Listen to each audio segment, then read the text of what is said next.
నమస్తే. అంతర్జాతీయ అవసరాలు తీర్చేలా రూపుదిద్దుకుంటున్న ఫ్యూచర్ సిటీ అభివృద్ధి ప్రణాళికపై ముఖ్యమంత్రి రేవంత్ రెడ్డి జూబ్లీహిల్స్లోని తన నివాసంలో కీలక సమావేశం నిర్వహించారు.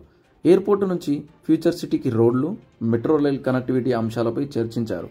ఈ సమావేశానికి మంత్రి పొంగులేటి శ్రీనివాసరెడ్డి, సీఎం సలహాదారు వేం నరేందర్ రెడ్డి, పలువురు ఉన్నత అధికారులు